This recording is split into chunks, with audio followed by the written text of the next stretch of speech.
An elite list of the highest scoring averages among those who have played in at least 30 NBA Finals games. Steph Curry is fifth, only behind Michael Jordan, Jerry West, or Shaquille O'Neal, and LeBron James. Jared Greenberg sat down with Steph to discuss the pursuit of a fourth championship. Let's listen in.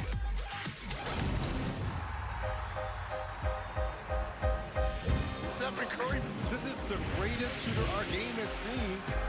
I don't need recognition. Steph Curry locked in. The most dangerous dude on the floor. Smoking. Warriors, even the series. Steph Curry put the finishing touches on it. We've got 2 games behind us. Is there such thing in your history of finals runs? Is there momentum from one game to the next? Absolutely. Playoff series in general and even the final series are big on adjustments, and from game to game, teams go back to the drawing board and try to figure out ways to create an advantage like we did in game 2, and we feel like we can carry that over. Even when you're switching venues and coming out here to Boston, you find success and you know what it takes to create that. You want to bottle it up, and I feel like that's something that the finals allows you to do. Pass deflected by Curry, who made a great defensive play. Another bad pass picked off by Steph Curry. Trap, double pass deflected. Curry's got the steal. That's outstanding defense by Steph Curry. It seems like you have gotten a little more respect over the years for your defense, but there still are times, and we've seen in the first 2 games of this finals, where the Celtics might be either hunting or targeting your matchup. Playoff runs and finals runs where you look around, you got Klay Thompson, Draymond Green, Andrew Wiggins, Kevon Looney, me.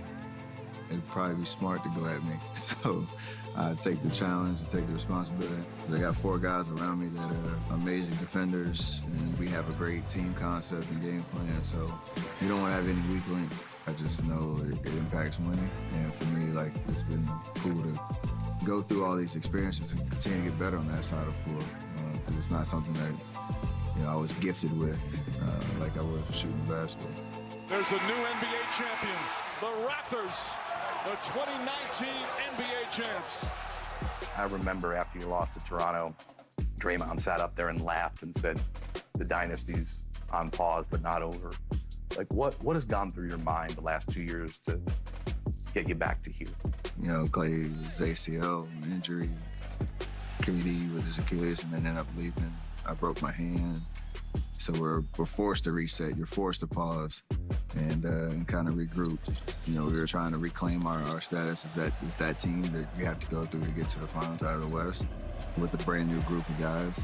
But they were great experiences in terms of us remembering how hard it is to win at this level, how fun it is to chase what we were chasing.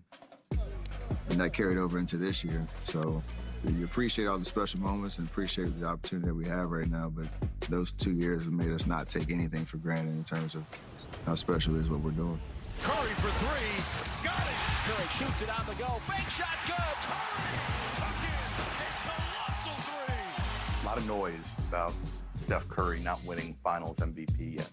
Do you embrace that conversation, or do you try and stay away from it? I embrace the challenge because you want to obviously win, and that puts you in that conversation. I laugh, though, because, there's been a lot of accomplishments in my career, that one's not on the list.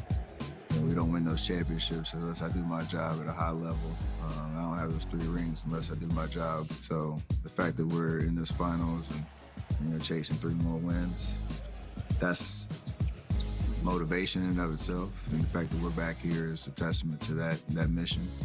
And hopefully I got something to show for it at the end of the day. Steph is averaging more than 31 points on 46% shooting in this series alone, and he said, Brendan, that a finals MVP would mean a lot because it means you probably won the finals. Yeah. How would you sum up what you've seen from Steph thus far? Well, Steph's played incredible in these first 2 games of the finals, and I'm glad that he's shutting up. Some people have said that he doesn't show up in this moment. It is one of the biggest false narratives out there, but he's just been going about his business, making the right play. He's coming off the screen. He's looking for his jumper. If it's not there, he's driving sometimes to the basket. He's looking for his midi as well. He's making passes, and then he gets guys open just off of his motion, just moving around the basket. Steph comes off a triple screen on the baseline, Kevon Looney can be open. Steph comes off a pick and roll, he might be able to hit Clay or pull wide open in the corner for a three. Steph has been making great decisions. He's been taking good shots, and we all know he can get hot as any time, as he demonstrated in game one when that first quarter was truly special. Do you see Finals MVP as the one thing missing from Steph's resume? No. I always laugh when I hear like, oh, he doesn't show up in these moments because he gets them there. Like, he gets you to those moments to allow other guys to have big moments. Like, I always crack up when I hear stuff like that. I even laugh when I hear that about James Harden. And they go, oh, I'm like, but he gets his team. That's a different animal. No, but when he gets his team. That's a different animal. He's No, we're not going to do that. Western Conference Finals. Okay. He gets you there. Like those guys get you to spots where other guys can flourish or they can fail. They can fail in those moments. But this guy is an incredible player. He's nothing on his resume at this point to say he's great or has greatness. He's won NBA MVPs. He's won NBA championships. Because at the end of the day, when we think about the Detroit Pistons, I don't think about, oh, Joe Dumars won the MVP. I had to think about it just now. But I go, the Detroit Pistons won. Isaiah, Joe, Vinny. Like, I think of the team concept of who won. I don't think about, oh, well, that guy got MVP, so that makes him less or that. That's just my step. Where I'm from, the only question they ask you, Zeke, is did you win? Yeah, I agree with you up until you are the Finals MVP, right? And Dumars and I, we're the only guard combination that won back-to-back Finals MVPs. And, you know, it does mean something when you get to his legacy? Yes. No, that's what I'm saying. Not to you personally. Oh, to his legacy. Yeah, it helps. It helps. Okay. It helps. His legacy is going to be what his legacy is, but the personal achievement, having, you know, been a Finals MVP, when you get to say you are and you were, that does mean something. And I admire Steph right now for chasing it, because not a lot of people get a chance to chase that level of greatness, and he's got a chance to put his stamp on it. So, and again, we should knock him for trying to get it, and I hope he does get it, because that just adds to the level of greatness that he's already achieved. It doesn't, like you said, like he's achieved so much that it doesn't really matter in the grand scheme of things. But when we're all older anyway, but when he's older and they're debating his career, he can always pull out that trump card and be like, you know, I got that Finals MVP to go along with two regular season MVPs. It means and so something. it's not gonna, it doesn't diminish him whether he wins it or not, but it's just gonna add a little bit something to it. What he said a long time ago, he doesn't have anything left to accomplish, just more to achieve. A lot left to accomplish. I might have said that the wrong way, but you know, whatever. You know what I meant when I was trying to say. Nothing left to prove. I think you're right on this one. It doesn't diminish, but it would add. Right. But at this point, there's nothing that's going to diminish his legacy. Right. Break down for me, Zeke, what the Celtics are doing defensively in their coverage against Steph this series. Well, what they haven't done, and what affected them in Game 2, the last game, is you can't let Steph come off a screen wide open and shoot. And you know, in pick and roll coverage, we always look for what we call the shot pocket. As you see, the shot pocket is right there, that's created, and Steph is like, y'all gonna let me shoot that one? That's the hash mark too, though. And again, where's my shot pocket off the pick and roll? I can get right into the shot pocket right in there. So that little space that's created. Now here, okay, now they do a good job. Now I create the step back. I've created space. Now I can shoot over a taller player. So in pick and roll coverage, this is why you know Steph has been taught extremely well. Fundamentally, he's sound, because when he comes off screen and roll, you are looking for that little space where we call that, you have two shot pockets, right? You have a shot pocket on your catch and shoot, and then when you're coming off the dribble with a defender in front of you, where's that space that I can create a little pocket that I can get my shot off? And Steph does a great job in finding that shot pocket. Now, what the Celtics have to do is eliminate that pocket, stretch that out, so when Steph comes off a screen, there's a defender there, so there's no space and now he has to take one more dribble. If he can take one more dribble to the side, that'll give Smart or his defender enough chance to catch up. But Steph still may make the shot. This too is true. Yeah, I think the biggest part, my emphasis and why the analogy I used to always say, if I have a window, I'm good. And the window is here, right here. And if there's nothing in my window, when I see the rim, if I look out my window and there's nothing there, I'm letting it go. And with Steph Curry, his window is probably here. So defensively, you have to be closer in that.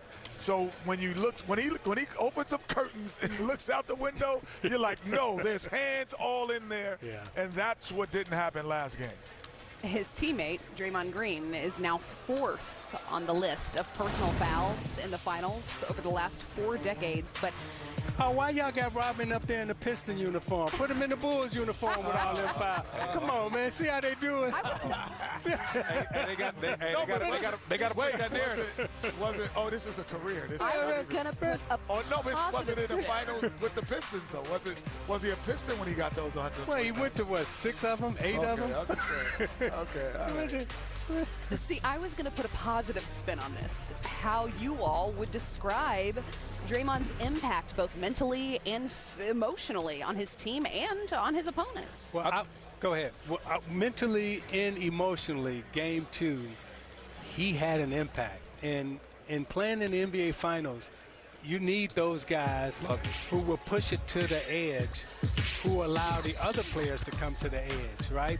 And Draymond, emotionally and psychologically, he pushed it to the edge, which opened it up for everybody else. Now, we had 2 guys. Rodman would do that, and Lambeer would do that. That's why we put him on the graphic in the Pistons uniform, right? And what that allowed us to do, right? Dumars, Vinny, and I, we were the snipers. While everybody was paying attention to Dennis Rodman and Bill Lambeer, we got to roam free and shoot, right? While everybody was paying attention to Draymond, Steph was doing this thing, and guess who else got hot? Jordan Poole. Jordan Poole came back and was like, oh, ain't no pressure now. So you need some guys who going to distract and take pressure off, and that's what Draymond did Game 2.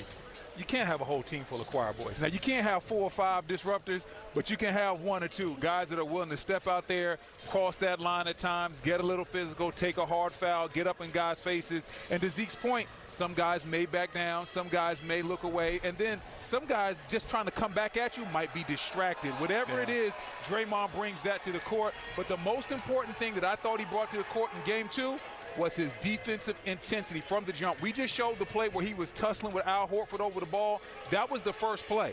Go back and look at Game 1. He was just giving half-hearted effort on his closeouts, and I was confused at home because I'm not used to seeing Draymond play like that. And I love the fact that he recognized it. He even said, it's on me. I didn't bring the right type of defensive tenacity. And in Game 2, he put his defensive fingerprint all over that game, and they're going to need more of that tonight. Well, if you look at every highlight, his disruption was with multiple people. So typically there's disruptors that will disrupt the one guy. So, I'm guarding him, and I'm going to disrupt him. I'm going to get in his head. He got into multiple people environment in their space. And you have to, I'm a New Yorker, so I have to do my New York analogy. You have to be on the subway. And there's multiple, it's in a New York subway, it's so crowded, so many personalities, smells, sights, and different things. And you have to be able to ignore that in the subway. And if he's not guarding you and he's still disrupting you, shame on you. And I think that's the problem I saw in Game 3 was the fact that he was disrupting multiple positions and multiple people who really aren't involved with him on a consistent basis on a play, and that made him great. I'm going to go back to my Chicago West Side days where we used to say, if you can bluff them, you can beat them. You can beat them. Right? No doubt. And he bluffed everybody.